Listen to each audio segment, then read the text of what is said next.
Welcome to the Heart of Fauquier podcast. I am Austin, your host, and we're all about talking to entrepreneurs here in Fauquier County, learning about their stories and promoting their business, and learning from their wisdom as well. So today we have a special guest, Tyler Ross. Thank you so much for being on the show with us today. No, thanks a ton for including me. It's really cool, and there's a special place in my heart for you because you are doing this and showcasing so many of the small businesses that are only small in size but not in capacity. Mm-hmm. And I think Fauquier is the place where small businesses are so important. And I grew up in a family of small businesses. My mom's a small business, my dad's a small business, my sister's a small business. So what you're doing I think is really cool. So on behalf of me and the other people you've interviewed, thank you. Yeah, thank you so much. So Tyler is a broker at Ross Real Estate. If you've been in the county for any amount of time, you've seen his signs around or his social media or something in a magazine somewhere. You know about his Ross sign at the very least if you haven't met him. And it's kind of cool. We're here at his office right now, but our cleaning office is right next door. We're in one of those suites, so it's kind of cool that I see their sign all the time and made sure I reached out so that we could visit. Yeah, and that was where my very first office ever was. Yeah. When Ross Real Estate opened, that was in that same building. Yeah, very It's cool. almost like an incubator space. And then you just popped over next door? Actually, I jumped up into Old Town. Oh, okay. And then we're in my father's law office building, but when a space opened up here, it was just great to come be in the same office, and we have lunch every day, 5 days a week. So it's fun to be with family. Yeah, absolutely. Very cool. And it's neat. I've interviewed quite a few people that have family business or a lot of entrepreneurs in the family, and one that I just did recently is a very similar situation where they get to have lunch together and all that kind of stuff. So it's a cool dynamic. And to speak to that dynamic, we go to my mom's store, the Natural Marketplace. My parents divorced when I was 6-7 years old, but me and my dad go up to my mom's store 5 days a week and have breakfast or have lunch. So get the breakfast burrito. That's the best at the Natural Marketplace. Okay, I didn't know that. That was the business. Very cool. Mm-hmm. Awesome. Yeah. So first of all, I want to talk a little bit about you and who you are. So you were mentioning before we started recording that you're a dad and you have some pretty neat hobbies. So if you could share just a little bit about who Tyler is. Oh, sure. Well, I was born and raised here. I was born on Hospital Hill, which is, a mile that way. Yep. I only left for college, and I always knew that I'd want to come back here and to speak to being a dad.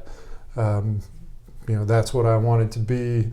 And I've got 2 kids. I've done a podcast myself called Learning to Dad with Tyler Ross, where I talk to entrepreneurs about, we come out of the gate, hard charging like you. You were knocking on doors, like introducing yourself to people because, that's what you do as an entrepreneur, as someone doing their own business. Like, you got to go out there to thrive and survive. And I talk to people about how they do that and still balance the time to be a good parent. I've talked to women and men about psychotherapists, sex therapists, like how do you enhance your relationship with your spouse and your kids and still run a really great business.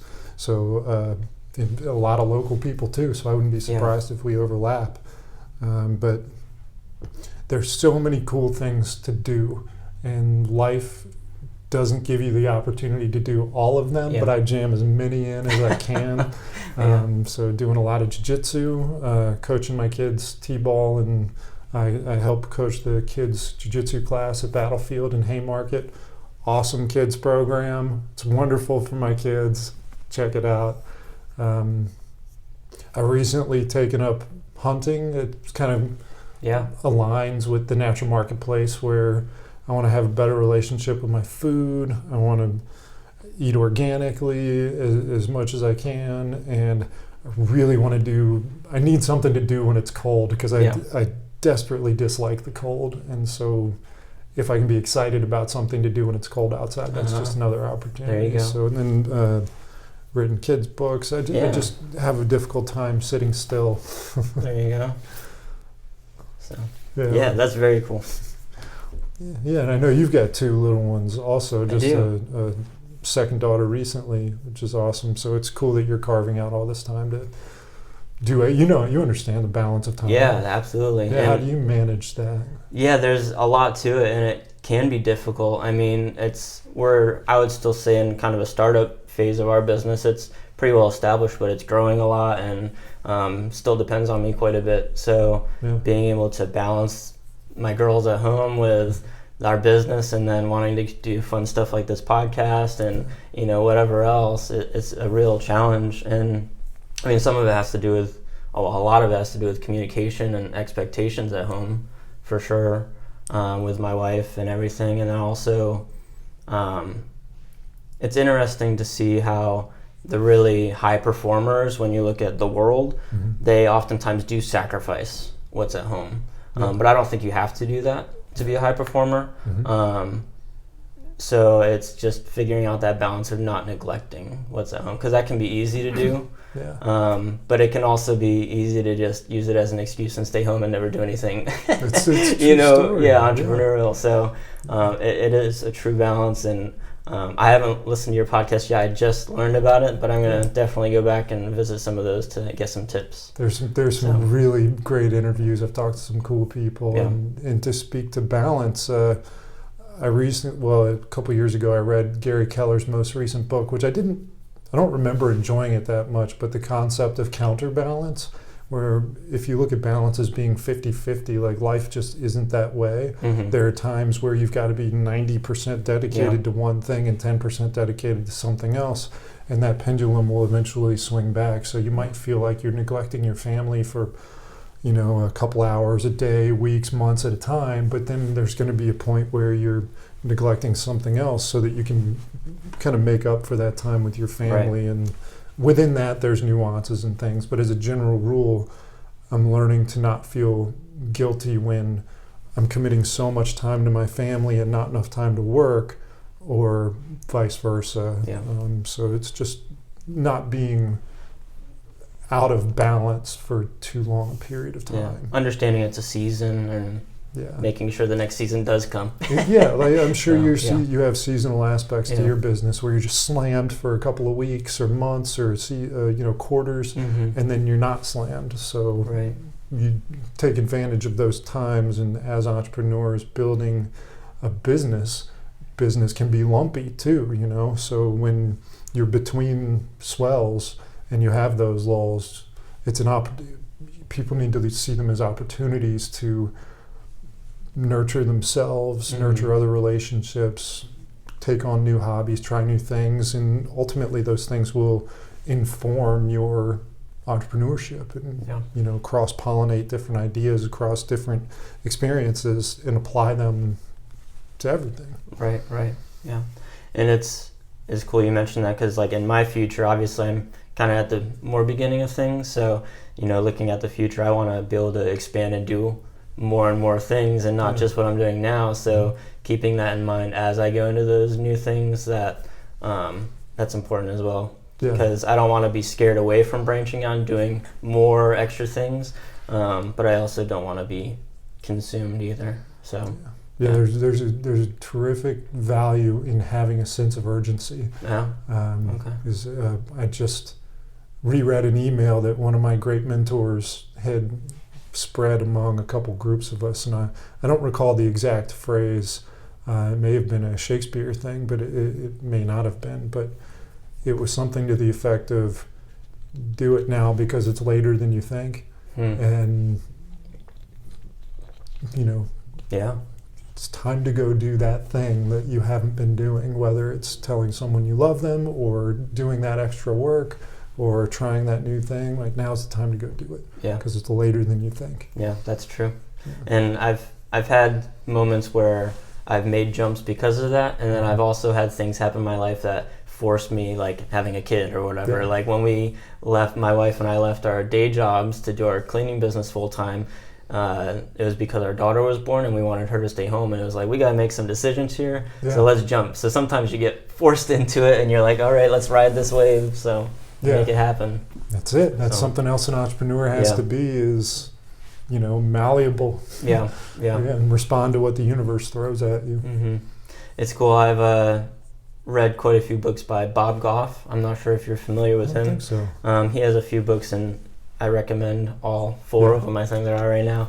But he has a thing, he's like, there's oftentimes 1 or 2 things that you've always wanted to do and you just haven't done it. Yeah. And he's like, it's okay, you can quit your job. Like, you can start that thing. You can travel to that place. Like, just go ahead and do it. You know what I mean? Like, what's going to happen? Think about the worst what could happen, and it's probably not as bad as you think. You're just, stuck. The longer you wait, the harder it is to do that, because you slip into a groove, and that groove can become a rut. And getting out of a groove is difficult to do because you're grooving, but once you're in a rut, it's almost impossible to get out of. So you really got to climb and dig and build that ladder to just see the opportunities again, let alone, go chase them. Yeah, very cool.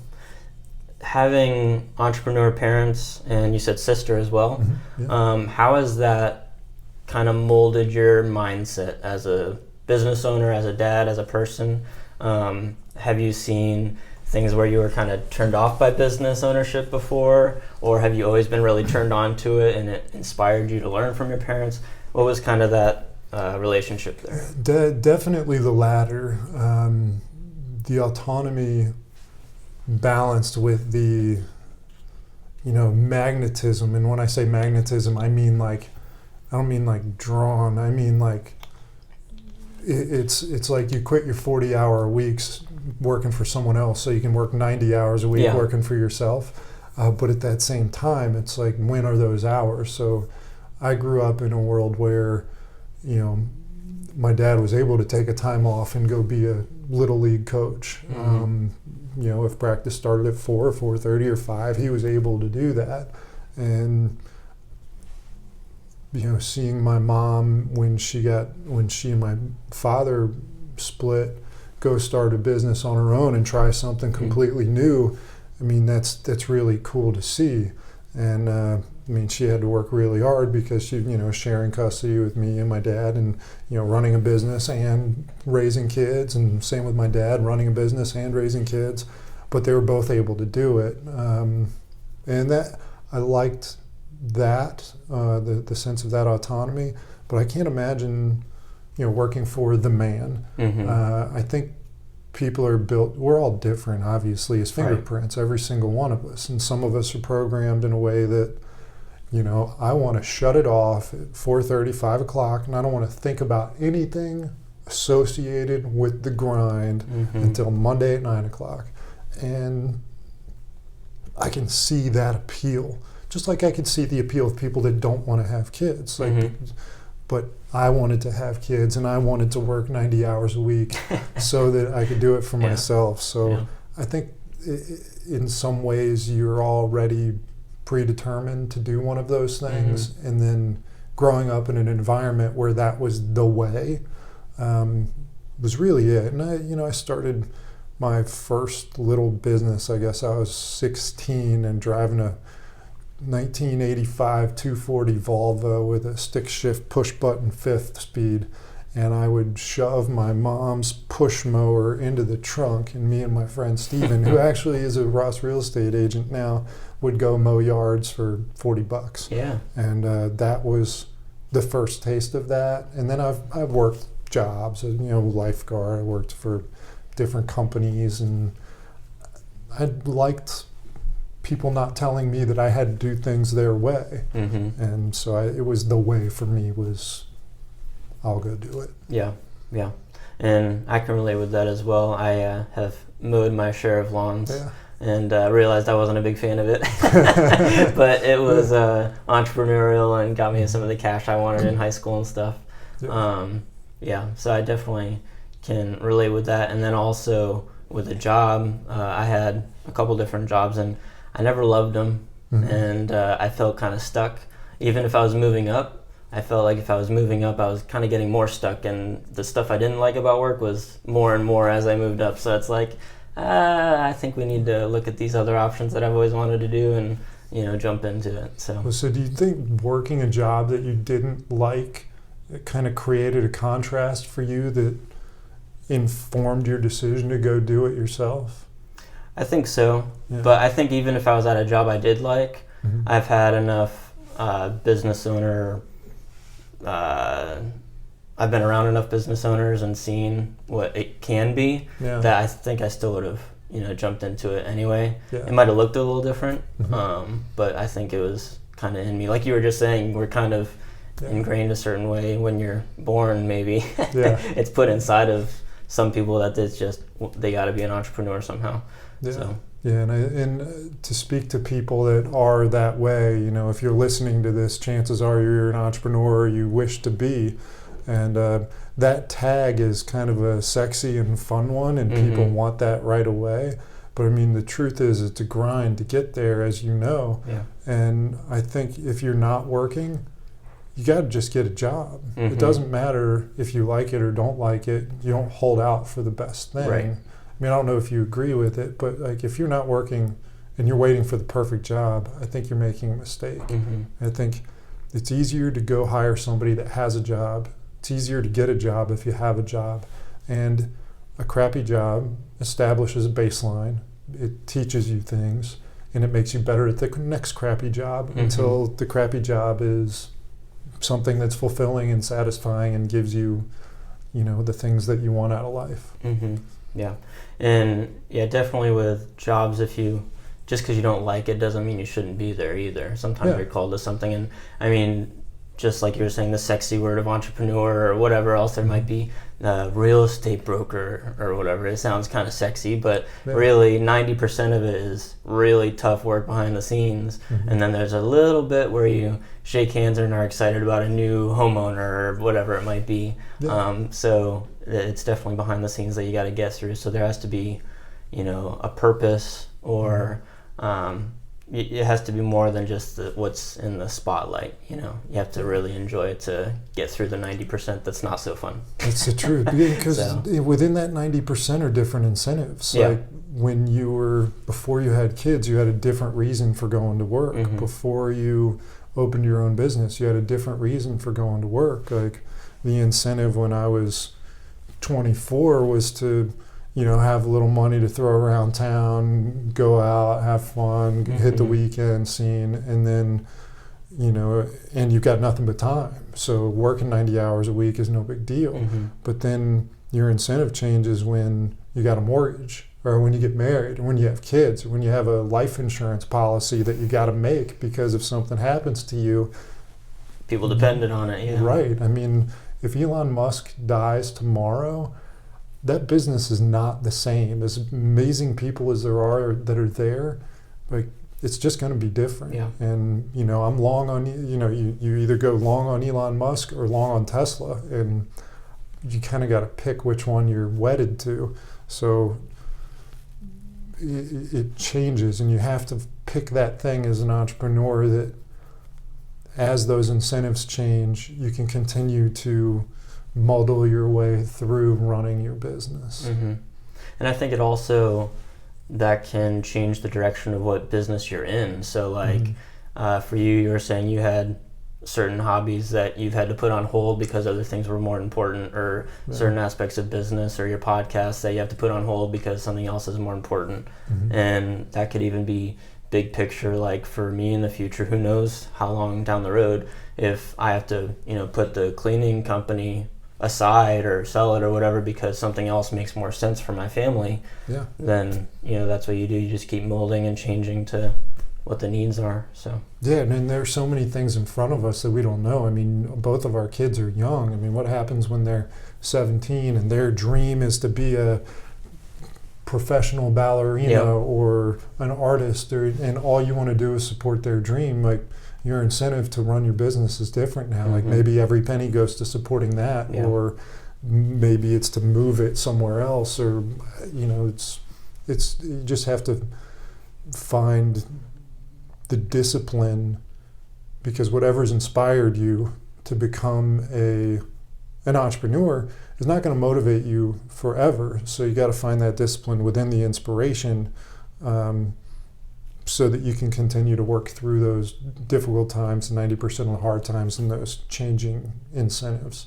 Because the motivation and the inspiration comes and goes, but the discipline, if you can get it, will feed you through all those different stages and reasons of doing it.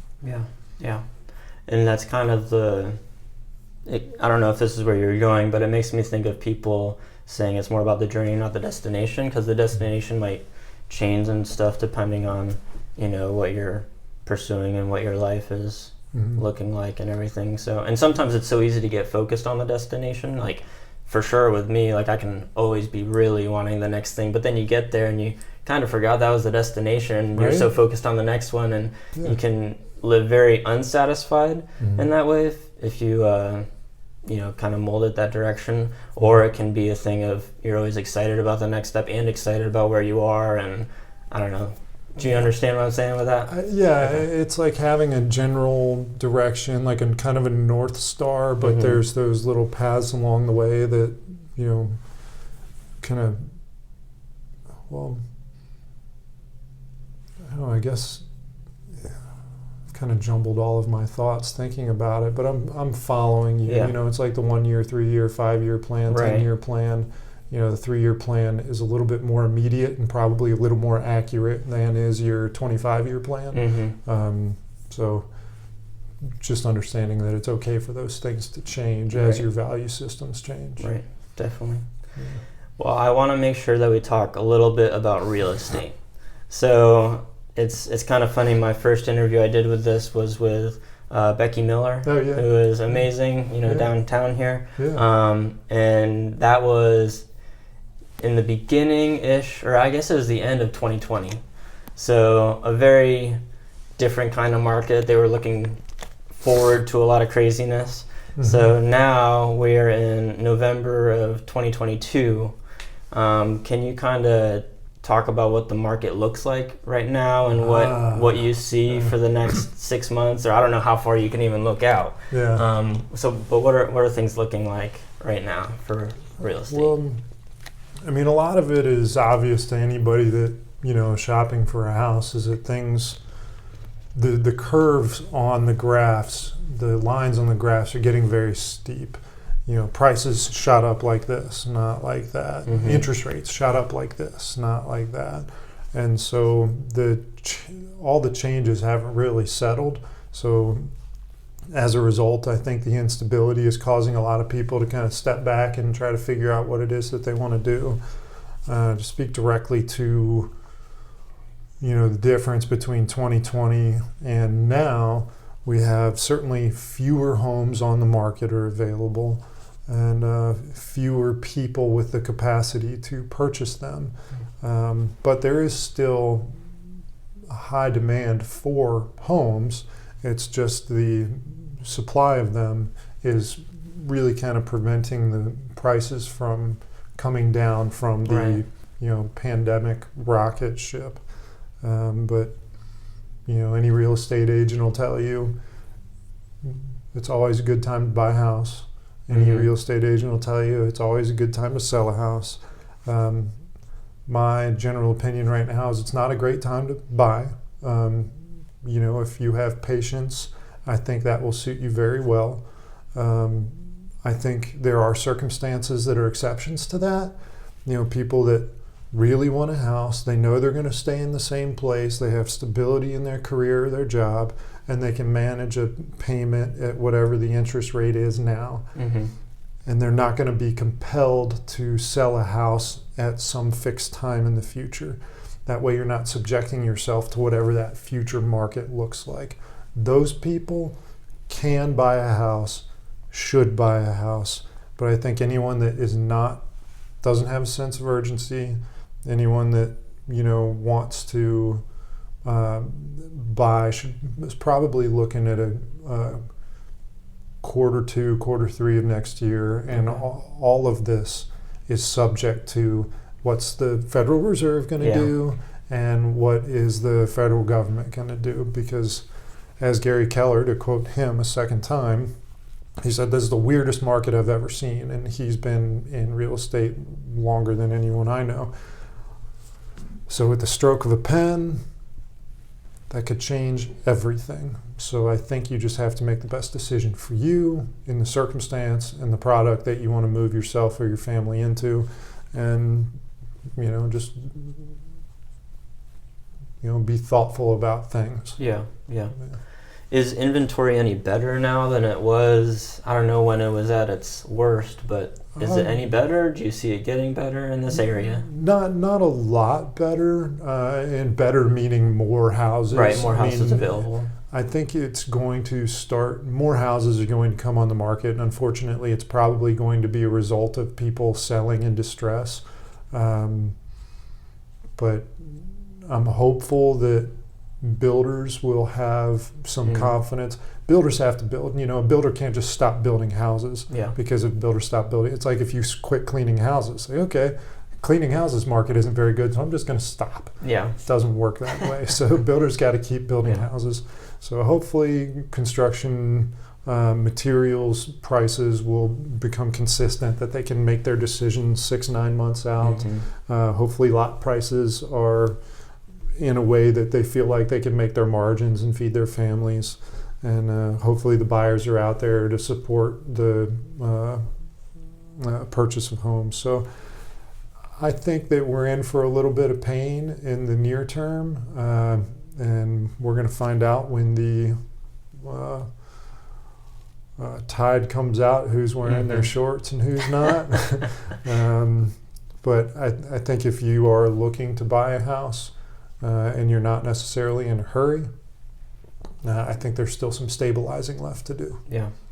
You say stabilizing. A lot of people are, really banking on like a crash coming up kind of thing. Maybe not like a 2008 kind of thing, but a significant lowering of prices and stuff.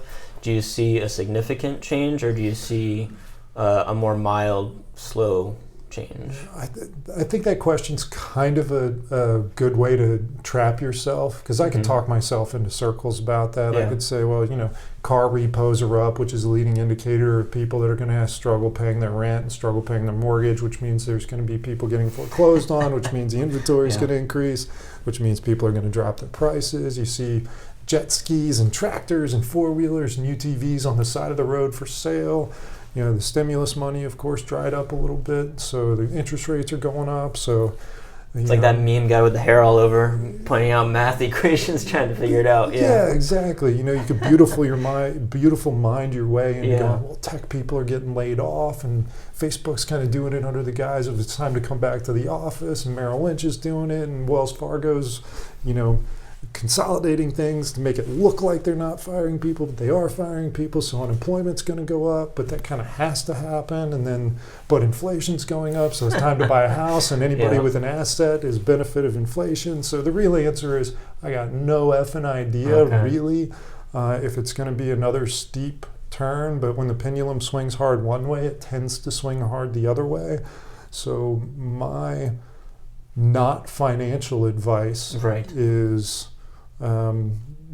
just do things that you personally feel comfortable with, and I'm not necessarily bullish on prices, though I see I'm not, and I don't think it's necessarily going to crater, but I see an argument for both, and I think a lot of it is going to depend on what the Fed decides to continue to do, and what the federal government decides to do. Right. Is it right that you guys do commercial and residential real estate? Is that true? Yeah. Okay. Yeah, I did a fair amount of commercial work last year. There are some things that I just don't know or I'm not comfortable with, in which case I would defer to somebody else. But there are a lot of things in commercial that I've got a great comprehension of, and a lot of real estate agents kind of psych themselves out of doing commercial work. It's not necessarily rocket science any more than residential real estate is. It's just different. So it's just a lack of exposure. But I've got a father who's been involved in real estate for a long time, and he's been a wonderful mentor, and I've had other really great mentors that I've seen enough of those transactions and participated in enough of those transactions that I know whether or not I'm comfortable doing it. So people will call me and say, hey, can you help me with this? And I'll look at it and say, yeah, no problem. Or this is a little bit too hairy for me to really understand. You might be better off using somebody else. And here's a couple names to call and get comfortable with. Okay. That's awesome. Yeah. What do you see? Is the commercial space with real estate has it gone through the same kind of things as residential, or has it been completely different? Is it in a different kind of situation as residential is? Because of the way things got shut down, it's really hard to get a real reading on that. Yeah. I mean, you remember when, we weren't allowed to go anywhere and we had to do X, Y, Z, and tamper some of my thoughts. But there were a lot of empty spaces on Main Street, just as anecdotal example. Yeah. But those spaces have been full. And we got a great new bookstore. We got a new restaurant coming in on 2nd Street. So that people are getting some confidence that people are going out there and spending money. And then, of course, we infuse the economy with a ton of cash. And what do you do with it? You spend it. Mm-hmm. And so when people are spending money, people feel comfortable opening businesses.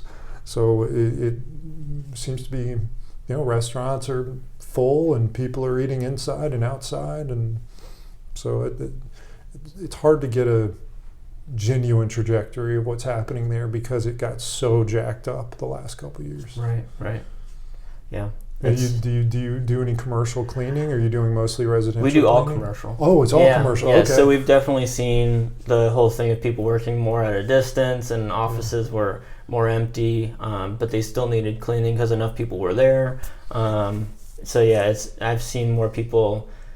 I mean, there's some times where more people are coming into an office again where they were at a distance. Like you mentioned, some of the big companies are pushing that again, I guess. Mm-hmm. But some places are keeping people at a distance or whatever it might be. So these buildings are still pretty empty, and they're, thinking about renovations or how can they, use the space in a different way. Yeah. So I'm not sure exactly how commercial spaces are going to change for the bigger companies. You're talking about Main Street. I like seeing all the small businesses popping up here and there as new businesses are coming in, or maybe they're upgrading their space or whatever it is. So I really like that. Yeah. But I feel like it's a different story for these big companies that, kind of shrunk down their personnel. I don't know exactly where that's going to go. So. No, I had breakfast with a couple of friends of mine who we all kind of round table every now and again and chat business, and their sister, cousin, daughter, their family is in Richmond working for Capital One, and they built this huge new campus down there, and it's like a ghost town. They got personal trainers and all the whole thing, and she'll go to a big workout class, and it ends up being a one-on-one training session. Oh my it's goodness. because everybody's working from home, but it's just like the high-level VPs and her, and guess who's going to get a raise, or guess who's going to get a promotion first? Person that shows up. They know her, they know her name, they have lunch with her because she's the only one there. So I think now's the time to kind of, in terms of working, really kind of buckle down, be good at your job, and be valuable to your company. Show up, be known, because if you're working from home when the other people are coming in and the boss is in, boss needs to know you're there. It needs to know you're working. They might forget your name if you're working from home. So we're going to be in for a little bit of pain, like I was saying, and a lot of companies, I think, are going to downsize. Unemployment has to go up. It's going to go up. It is going up. So it's time to be good at your job. Yeah.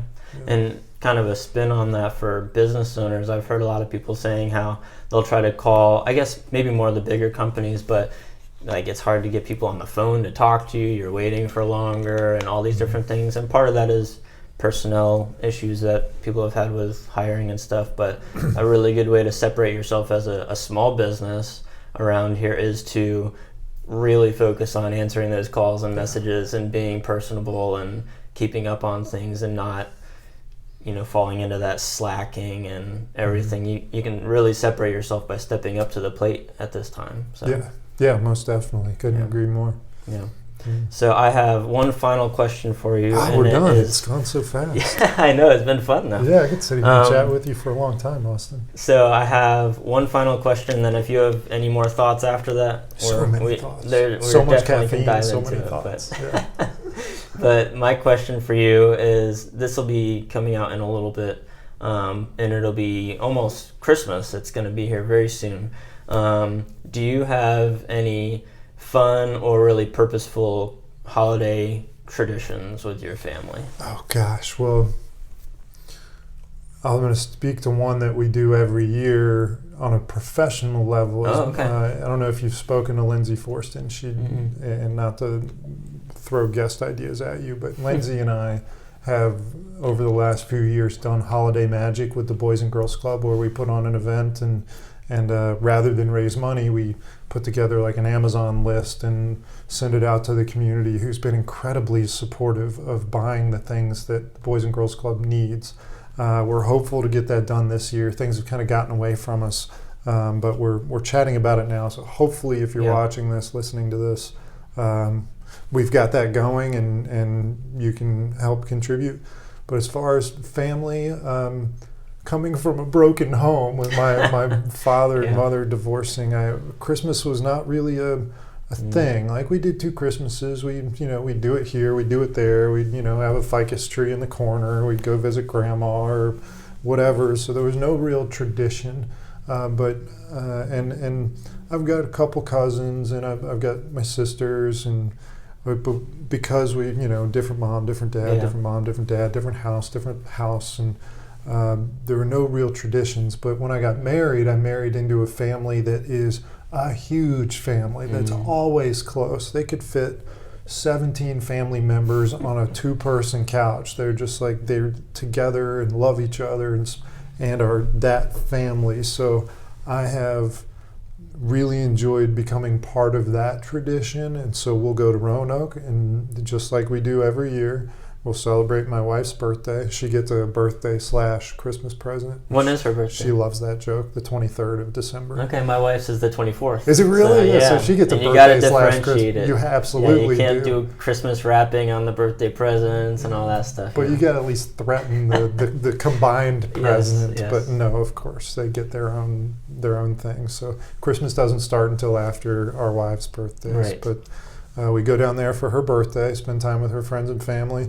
Who still live there, and then her grandparents live up here, and everyone descends on her grandparents' house, who told the Peterson companies, talk to our kids when we're dead, when they built that Gateway Center. They live right next door to that, and have since before Gainesville had plumbing. So it's a really fun to be part of that huge family and that huge tradition. Yeah. And my family, is kind of, we do stuff around the outskirts of that, so we'll do that. How about you?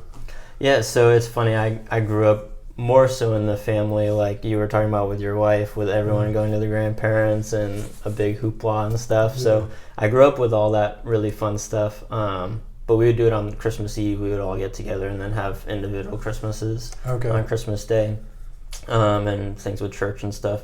So I asked that question partially because we're more at a distance now from family. We're all over the place, and so I'm wanting to have cool Christmas traditions and whatever for our girls, and they're getting older. They're 2 and 4 months, so the 2-year-old's starting to understand things a little better and can have fun. So I want to think about more traditions and stuff, even just small things that we do in the house or whatever it might be. Do it now, because my kids are getting to the age where they're going to start questioning things, and like the magic of it is fleeting, and it really is just beautiful magic. I mean, like 3, 4, 5, 6, and you think it lasts forever, but I can see the darkness at the end of the Christmas tunnel. How old are they now? 7 and 8. Okay. So like we're holding on to it, and we'll continue to hold on to it. And my wife's parents make the biggest deal out of it. It's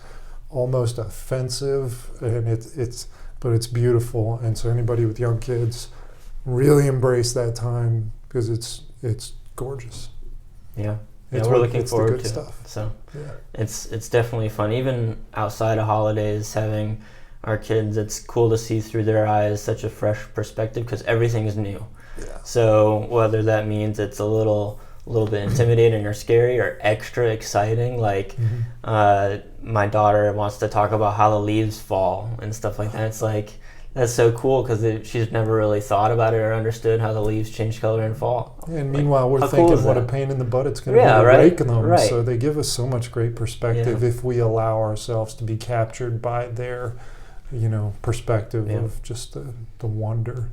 Yeah, and like the things that once again seem annoying when you're old, farts like us, dandelions, are the most exciting thing for Charlie, and blowing out a dandelion and seeing it go all over and getting it stuck in her hair and stuff like that. So maybe one of the best parts. Wonder. Maybe one of the best parts of having kids is that bewilderment of what's this all about, and that curiosity is fun to indulge in, but we got businesses to run, so it's time to be serious. Right. We can have fun with business too. So, well, thank you so much for your time, Tyler. It was great talking with you, and I look forward to keeping in touch with you and following what you're doing.